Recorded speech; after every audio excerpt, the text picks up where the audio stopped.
I would even remember sneaking into a gym because they wouldn't allow you to go in there till you were 16 and I was 14. I remember an instructor didn't show up and they were going to cancel the class, and I went up to the front desk and I said, I'll teach the class. And I taught my first exercise class at 14 years old.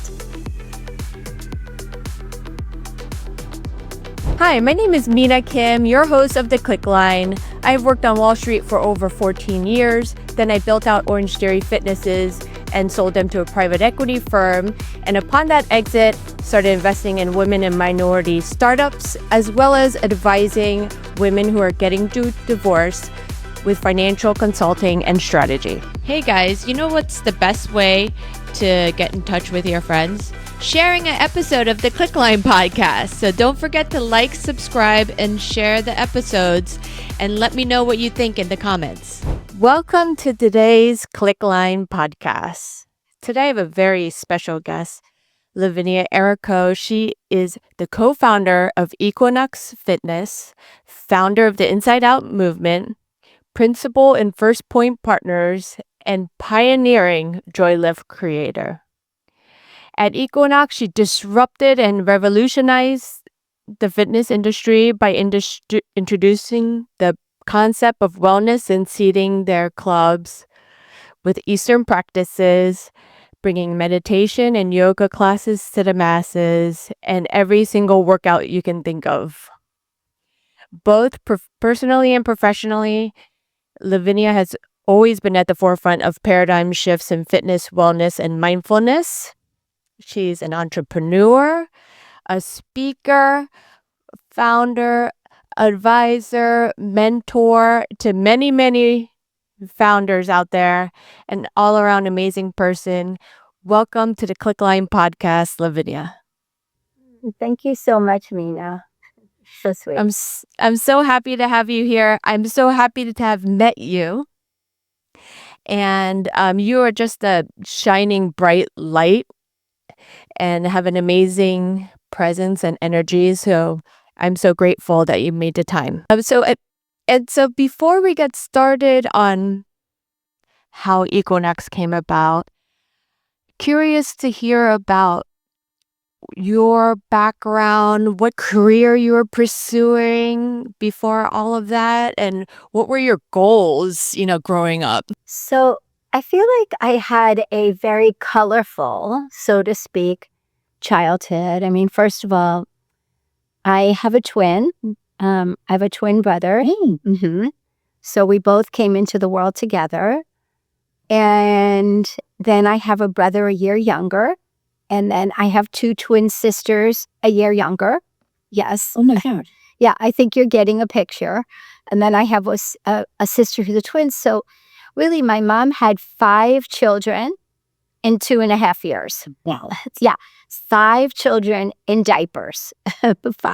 And to say, like I said, it was colorful. I mean, I would say it borderlined on, didn't borderline. It was a very chaotic.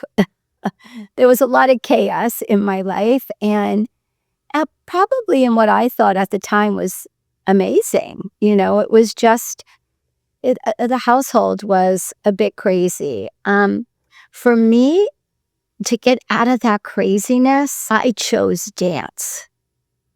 As soon as I heard about ballet, honestly, Mina, I became obsessed with it. I haunted my mom at 4 years old. I want to do ballet. I want to do ballet. And my mom kept calling the dance studio, and they said, we don't take children under 5. And at the time, I think it's quite different now, but I haunted her so much that she literally took me into the studio. And she was like, I was very big for my age. I kind of grew quickly. And I was so mature because I had all these other siblings, Right. And so my mom took me in at about 4.5, and the dance teacher was like, fine, I'll take her. And I feel like in so many ways, I share that story because that was the beginning for me. I know that got me where I am today. I don't have a doubt in my mind that was the catalyst, the genesis that started this journey. So yeah, dancing became a very big part of my life. I danced 5 days a week. I did ballet, tap, jazz, acrobatics. I did everything. It was really, and it was really my whole life. I mean, dancing, practicing, rehearsing. I made a professional group, so to speak, at 12. Being in that dance troupe became a big part of your life. When other kids were going to parties and going to dances, I was rehearsing and then performing. So that again, and it was also a time in my life where I started to become, aware of my body, because as I got into adolescence, my breasts started growing, my body started becoming more womanly. And at that point, that became a little bit of a problem in the dance world. And that's where, I started to diet very young and started to do some of those things that, are part of the journey, part of also what brought me into health. Because for the most part, I don't think dancers, at least then, were not healthy because they were just starving themselves to try to be as thin as you could possibly be. And I was definitely on that journey as well. Never thin enough, never thin enough. And then I started working out very young, so I went to dance, and after dance, I would go to a gym. I would even remember sneaking into a gym because they wouldn't allow you to go in there till you were 16, and I was 14. And even with that, I remember an instructor didn't show up, and they were going to cancel the class, and I went up to the front desk and I said, "I'll teach the class." It's not like, "You're going to teach the class?" And my one friend who worked there, that was the one who would sneak me in. She's like, "You're not even supposed to be here. What do you mean you're going to teach the class?" And I was like, "But I have this down. I know this whole teacher's class," because I was a dancer. And when you're a dancer, you know choreography. When you know choreography, you know how to put things together. And I remembered her whole class because I did it quite a few times. So they gave me music, and I taught my first exercise class at 14 years old. And that is so much the spirit of who I am. That's my spirit. That is just, I say to founders or to women, or as I'm mentoring, like, what is your nature and what is your nurture? What are you nurturing and what is your nature? My nature was that, to just, I see a problem, I can help resolve that problem. And I jump right in, and I don't even really think about it. I just go. And sometimes that's a great thing. And sometimes you jump and you're like, "Oh my God, I don't have a safety net. I don't have a life reserver." And that's how you learn, right? That's how we learn. At least that was my trajectory of learning. I'm interested, I follow something, I learn it, and then I jump, probably sometimes way too soon. But in that is how I learned. I would say, Mina, that's a little bit of my learning patterns of how I do things. And I think I brought that into my whole life. It's just kind of, I'm interested, I get as much knowledge, education as I can. And I know a lot of other people sit around and they're waiting to launch the perfect thing. I don't usually do that. Let's just try it. Let's pilot. I'm the queen of piloting. And that's why you're such a great entrepreneur, because you have to be willing to take the risk. And some people will never get off the couch. What I see very often is so many people, they won't launch until they think it's perfect. Like they have this perfect education, they have their master's, they have this, and now they want it to be perfect. And sometimes you just got to pull the trigger and figure it out when you're in it. Yep, because nothing is perfect. Nothing will ever be perfect. Even when you've gotten the best minds and the best people giving you great, great sound information and knowledge, there's so many variables that are completely out of our control, right? And so how did you come about starting Equinox? Where were you and what was the thought process? We were living in New York City. I had been out in California, and I went to USC. I was a theater major, so dance, theater, that was all a big part of my life, but working out always was. I even started a recreational program at USC where I was teaching, and I taught through college at different places for, I did, my parents didn't have that kind of money. They paid for my schooling and and my room and board, but my spending money I had to come up with myself. So I was teaching a lot. And then when I went back to New York, I really saw that in LA, the exercising, working out, fitness was here, and New York was like here.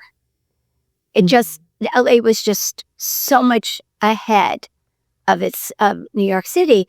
So I kept kind of complaining at first. Somebody needs to open a great gym. Somebody needs to open a great gym.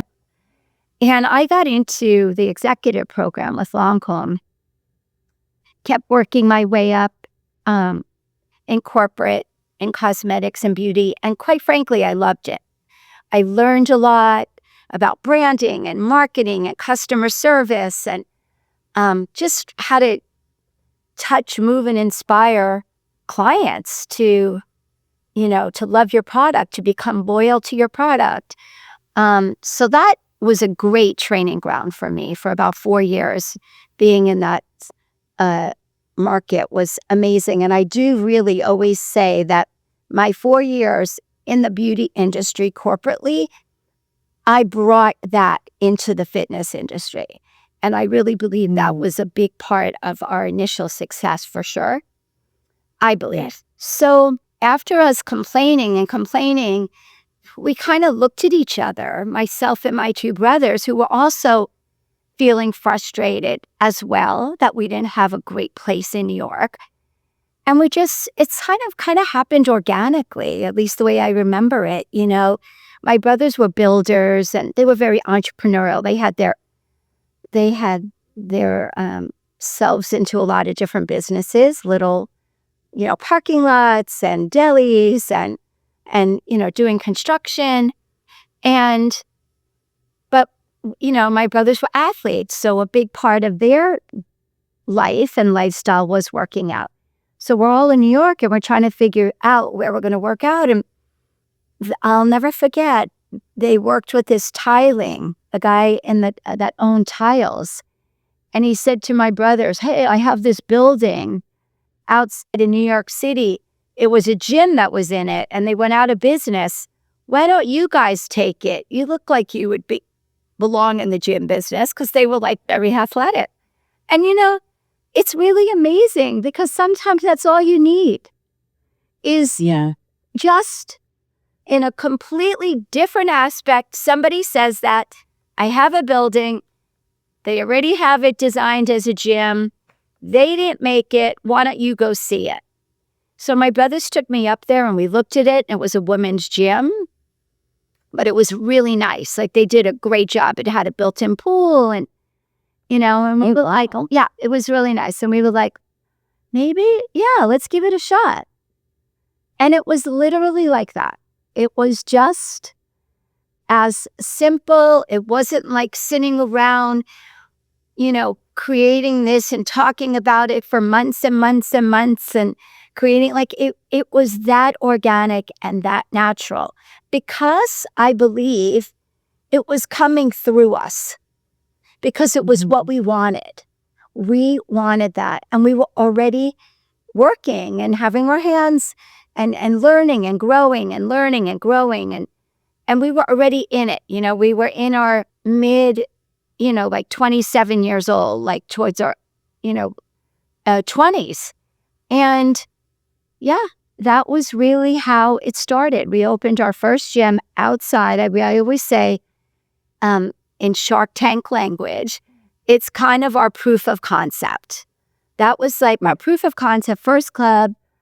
And the truth of it is, we opened that club. It was so successful because we put everything in that club that we wanted. Like the type of classes, the kind of equipment, the vibe, the energy. We were young. We were in our 20s. We didn't want to just go and work out in some dirty gym. We wanted a vibe. We wanted energy, right? And most people didn't think about those kind of things in a gym. It was just like, Right. just get the workout in and get out of there as fast as you can. And this is in the 90s, right? That was actually when we opened that one, it was in the 80s. It was like, I think we opened that one around 89. Wow. Yeah.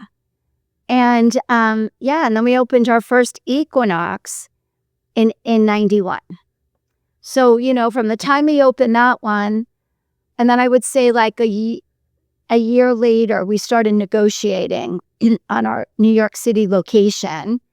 And then that was when we really started to spend time, energy, really creating a brand. Like, what is our brand? What is our mission? Like, when we went in and did the deep dive on those, bigger branding, marketing, all of that, really creating that. And even that, we opened on the Upper West Side of Manhattan, and it was ripe. It was just so right. People were so ready, to really have something. There were some studios, and there was like a dirty gym down in the basement around the corner.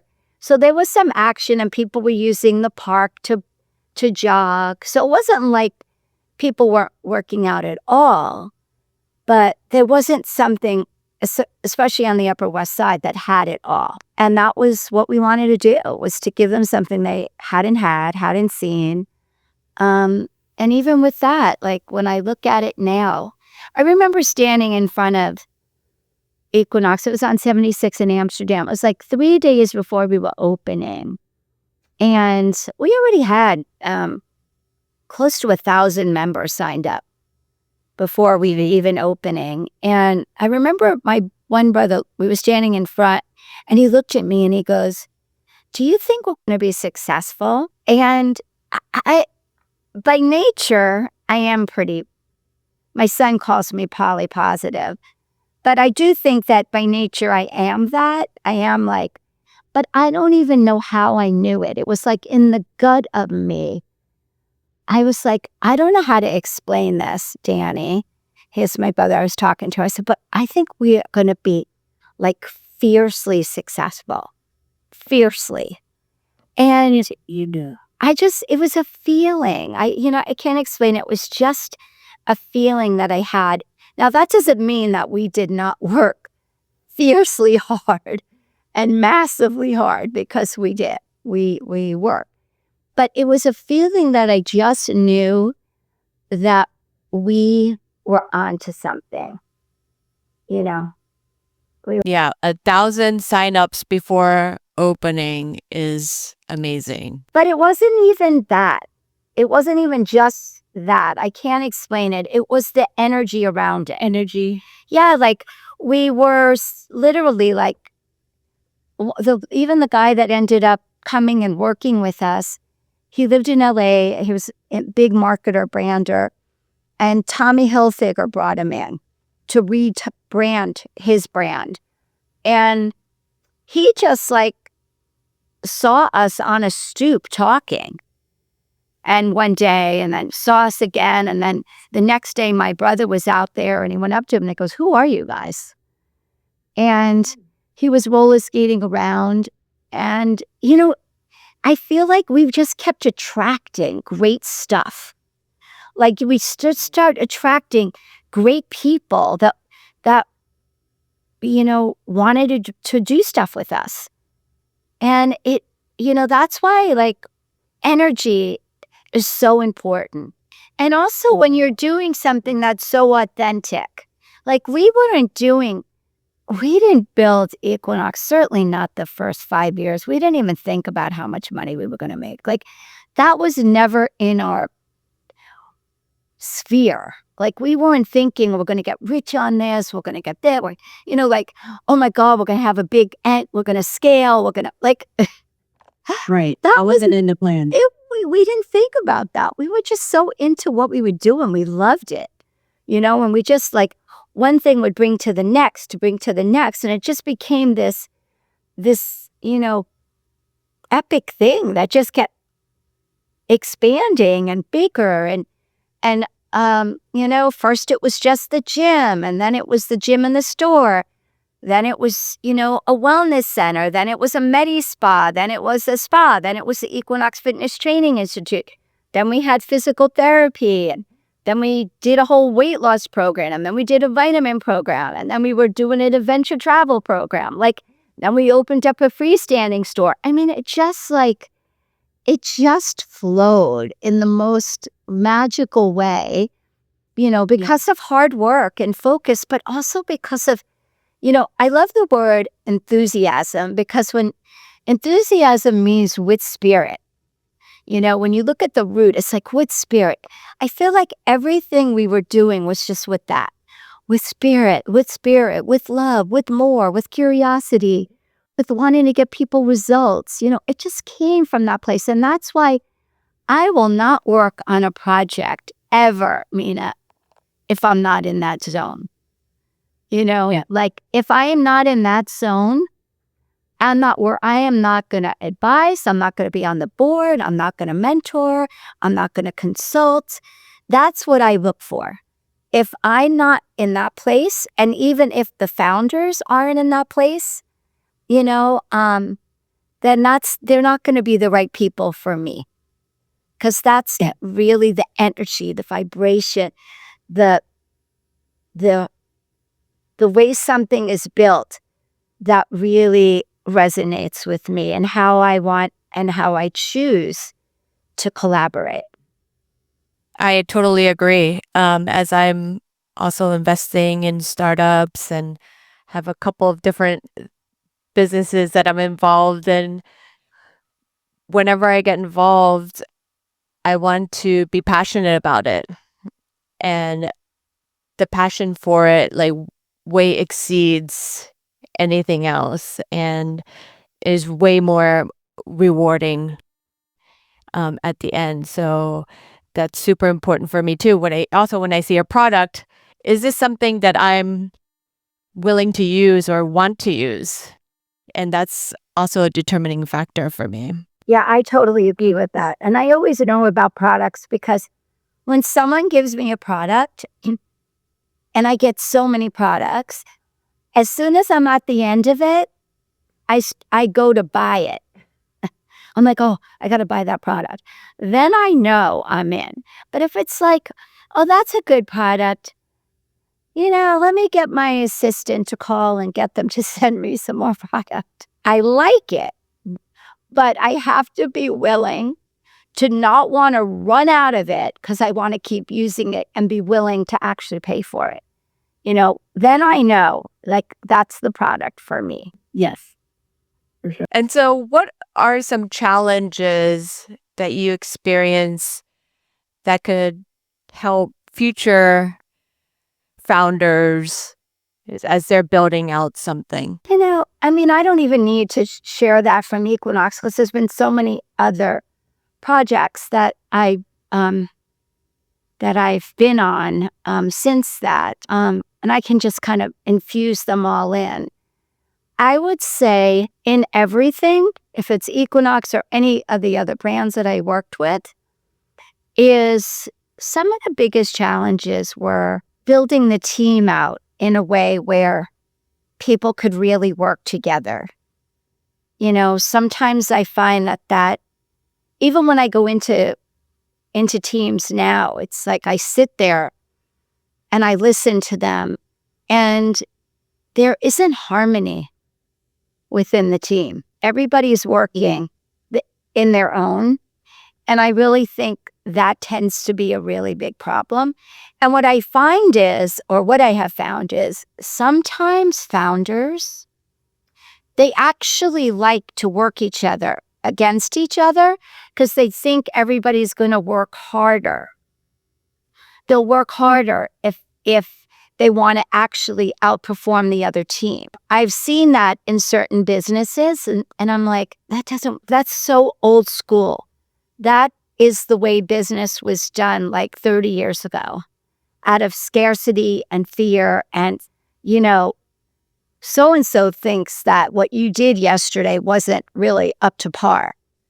And I see this all the time, in in the TV industry, you would see them working against each other because they wanted everybody to work harder.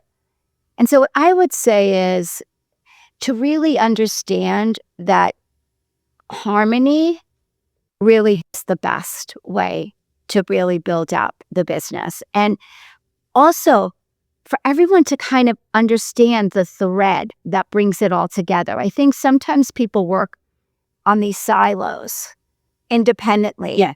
And they don't have the thread of what brings it all together. So it's almost like everybody has their own culture.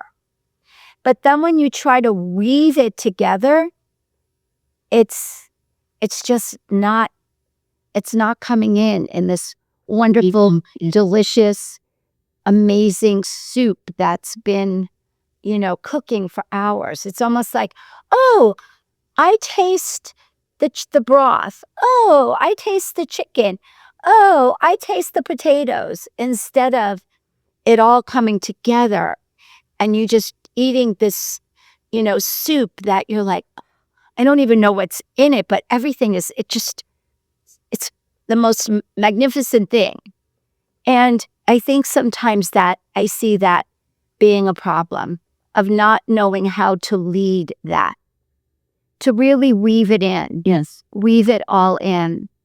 So I think that's something that people have to put their eye on and focus. And I worked with a mentor. Actually, she wasn't a mentor. I paid her a lot of money. I brought in someone to work with me because when we got to I think it was about our third club or fourth club. Yeah, it might have been our fourth club. And I was like, oh my God, there was just so many people and so many managers, and it was just overwhelming. I needed help to teach me how to manage all of this. So I brought in this amazing woman, Lydia Andre, and she came in, and first she worked with me because no matter what, you have to work with yourself first. You can't give what you don't own. So I had to first, see where I needed work individually. And then from there, and that probably took about a good 6 months. And then from there, I put in together, her and I put in the systems on how to handle the next step and the next step and the next step. And I would say that's another thing, founders, you want to do, you need to have people that are working with you, that are cultivating you. I think that's very important. And understanding and identifying your skill set, because everyone can't do everything. Yeah, and really help you identify your skill set, decide what you're going to either learn, because sometimes it's like there's just not enough money when you're in a startup to say, oh, I'm going to hire somebody to do that. I have to learn that. And when that's not feasible and you're going to have to bring somebody in. And I think sometimes you need that outside person, because so often as founders, we can't see, because there's so much to look at. We can't see the vastness of where we're going because we're just putting out the day-to-day fires and trying to figure out how to move, just move the business a little bit. So you need somebody who comes in, with a vastness of look of everything. Abroad. Right. That's great advice. And so what are you working on now, and what is keeping you busy? So, I'm at a very interesting journey right now. And I've been telling my dear friends, because they're like, wow, you're doing so much, but aren't you concerned that you're spreading yourself too thin? And I'm like, yes. And I'm also seeing, I'm out there and I'm seeing, that feeling of almost seeing what's sticking, what gets sticky organically. Because I am very much about first it's me, first is God. And I always ask, what does God want me to do? God, what do you want me to do?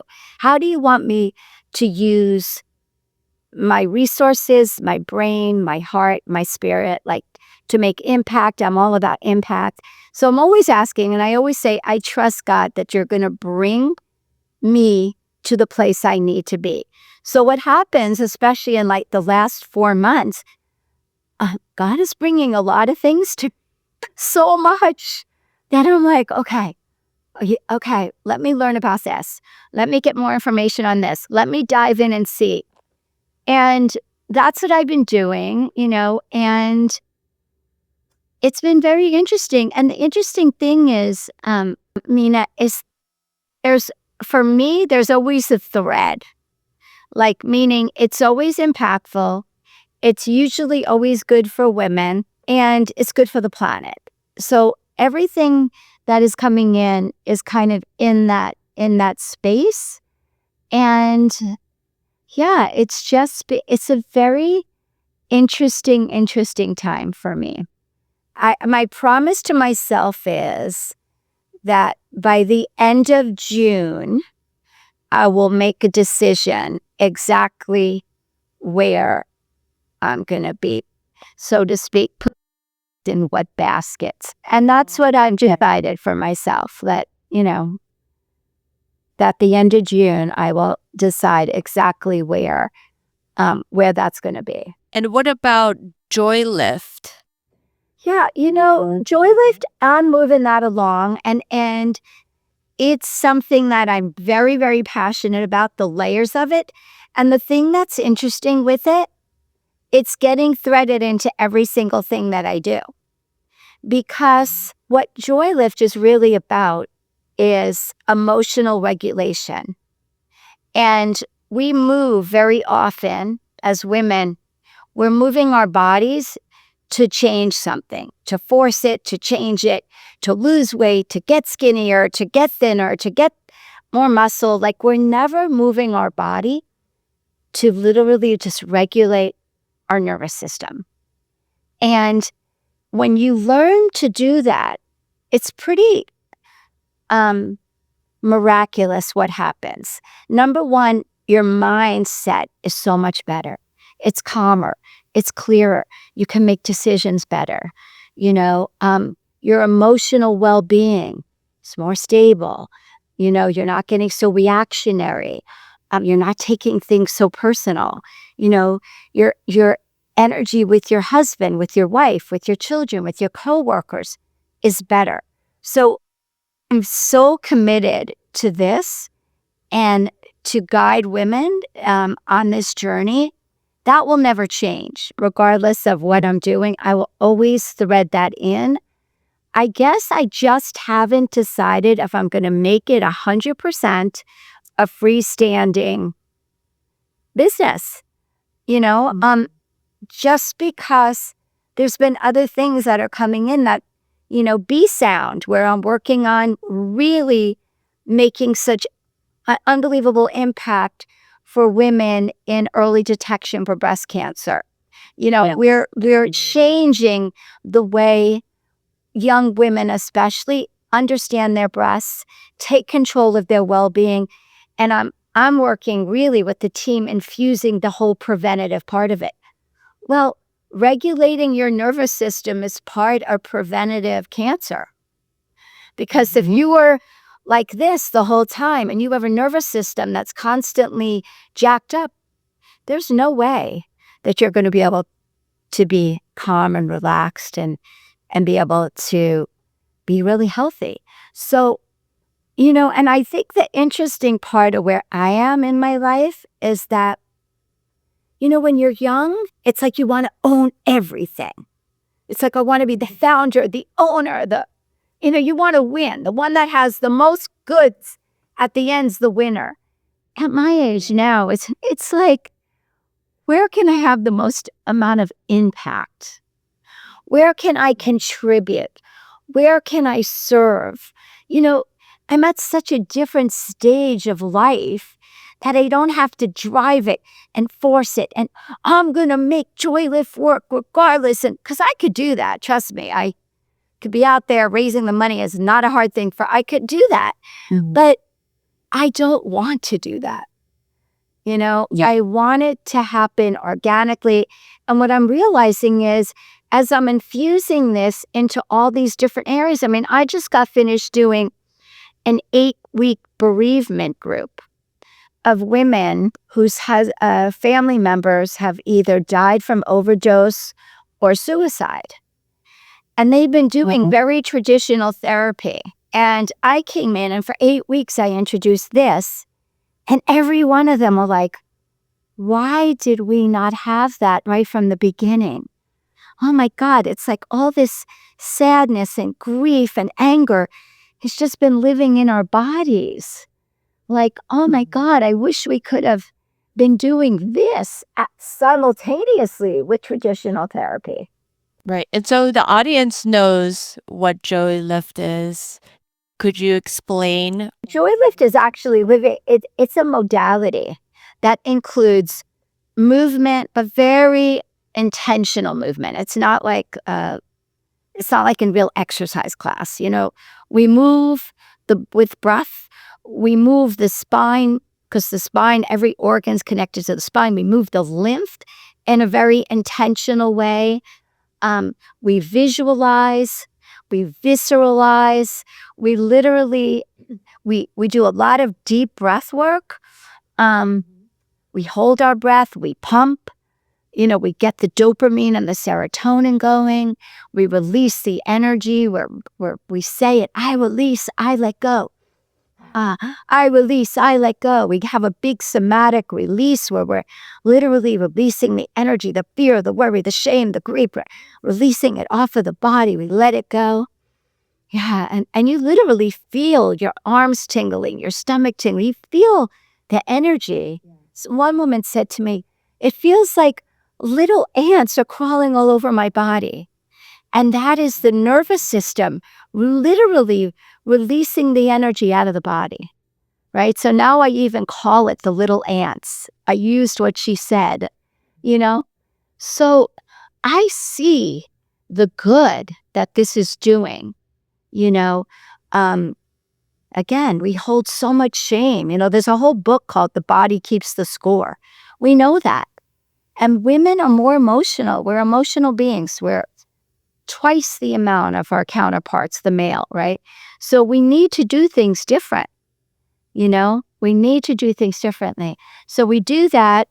That's one part of it. And then we have beautiful women that come on and literally do workshops. They talk to us about anything that we would need to know spiritually, mentally, emotionally, physically, energetically, even financially. I'm bringing on a lot of people now because I'm a big believer that for women, economic sovereignty is really important. Really important to really have that. And truthfully, Mina, I also believe that in order to really change the world, for us to change the world, everybody's talking like, we need a change. Well, we're not going to get that change if we don't move the needle that women aren't a bigger part. We can't just be participants in the economy. Everybody's telling us how we are 70% of all consumer goods are sold by women. Yes, great. That's amazing. But we need to own that. We need to be the founders, the investors. We need to own that economy. With the money are the ones that are actually making changes in the world. So that's the other part of what I'm very, very, very passionate about. We talk about this great transfer of wealth that's happening, right? There's going to be trillions of dollars of women coming into wealth. Well, it's our work, it's our job to teach these women how to utilize their money and not just have their family offices of men controlling that money. Because if we want to change the world, that's how we do it. Because historically, women invest in things that are good for the family, that are good for the humans. Men want to just make the money. Like, how many times have I heard men say about things I'm investing in or things my girlfriends are investing in? They'll go, oh, that's a niche market. Like, menopause is not a niche market. It's not a niche. It affects 51% of the population. But to them, it's a niche market because they're not investing. That's not where they go putting their money. It really took the women investors to make that change, to really make this change in menopause. Well, There's 100 other things out there that we need to start investing in the family, to make change for humanity. But right now, it might not make them and the return right now that men want to make. But long term, that's what generational wealth needs to be spending their money on. How we're going to make a difference in the world. What do you want your world to be for your grandkids, for your great-grandkids, for your great-great-grandkids? So that's all part of what I am very passionate about. And I on the same boat as you, and I always say invest in the change that you want to see. And so we won't see that change until we do it. It has to be more balanced. Women have to be part of that economy. We cannot be 2%. We can't be 2% of the economy of women founders. No, we're probably, I don't think in my lifetime I'll see 50%, but we've got to move that number up to 20 or 25% for sure. There needs to be more balance there. Yes, 200%. And as you know, the name of my podcast is the Klickline. So I ask every guest, what moment in your life, personally or professionally, did something all of a sudden click for you? And I know you probably have multiple click moments, but one that stands out for you. My biggest click moments are always after the biggest breakdown I had.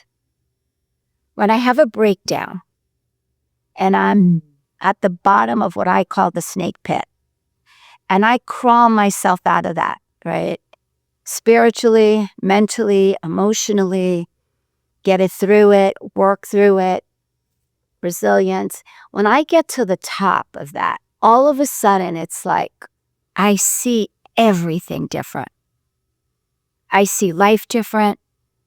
I see opportunities different. And that's when I start going into the world differently. So, yeah. I had my first real breakdown about 2 years into Equinox being open, fell flat on my face, broke my jaw, ended up in the hospital. And I and by the way, I was in perfect shape. 16% body fat, resting heart rate of under 60, cholesterol, 140 with my HDL being over 100. I was the epitome of healthy. And that was my moment of if I'm healthy, and I'm falling flat on my face and breaking my chin, I'm up to here. And so that was my first moment of okay, what does it mean to be healthy? And that was taking those next couple years to realize that you have to be spiritually healthy, mentally healthy, emotionally healthy, physically healthy. And that was the birthing of the Equinox Wellness Center. And I believe that was the birthing of Equinox. That was, again, this is my opinion. I don't know, my two founder brothers might feel differently, but I'm just sharing my opinion. My opinion is that at that moment, we defined wellness, which was a new category, because at the time, that word didn't even exist. I believe we literally made that word up in the room. We were trying to figure out what we were going to call this center. And everybody was like longevity, anti-aging, preventative medicine. And somebody said, well, what's the opposite of illness? And they're like, wellness. And someone's like, is that even a word? So I believe that was the moment that changed everything. We literally just went into I guess today you would say we went viral. With the launching of the Wellness Center, we literally went viral. And so that was a big change, but that was at the bottom of me being at the bottom I had a biggest breakdown. Started meditating, started going to Siddha Yoga, worked with Guru Mai. Then I got a guru after that, and I followed a meditation. I went to India. I did my pilgrimages. That was the big expansive moment. And yeah, and I want to just say to people, so often everybody's always trying to safety net themselves or safety net their children, especially, to not have that big fall. And I say, somebody effing push me, because those falls are where you get the best and the most. Want to talk about manifesting or want to talk about transformation? That's how you get transformation. When you fall hard and you've got to come back up and find her, all of her, all of her, all of her. And then it's like, you get to the top of that mountain, your knees are dirty, your hands are dirty, and you're like, like you're up. That is the J that want to talk about freedom, liberation, sovereignty. Like nobody can take that away from you. No amount of money, nothing can give you that but you. And Yes. I want people to always have that. Have it. Especially kids of wealth. So often parents, they don't allow them to have that journey, that full journey. They're always getting them the best tutor, getting them the best of this, and they're never learning how to access it inside of them. That's where we get that level of confidence. That is how we get it. We don't get it by somebody feeding us into our mouth, into our veins, I totally agree. And I can relate personally and professionally the multiple times that you just feel like you're at the bottom of the gutter, coming out of that. If it's like a year or multiple years later and looking back, you're like, wow, I can't believe I accomplished that or came out of that. And you're right. It's in those moments where you learn the most about yourself and experience the journey and what God and the universe has planned for you. And I think that's why we're here. Yeah. Love it. Thank you so much, Lavinia, for being on the Klickline. Yeah. Thank you so much for having me. I appreciate you. And I have to tell you, as a 14-year New Yorker, I have belonged to many of your clubs, and everyone I know in New York has. You're a legend. You've changed so many people's lives, and we're grateful for you. Oh, thank you so much. Appreciate what you're doing. Don't forget to send in your questions and comments to the Klickline. And one more thing, the views and opinions expressed on this podcast are for informational and entertainment purposes only and should not be considered professional advice. Please consult with qualified professionals for advice related to your specific situation.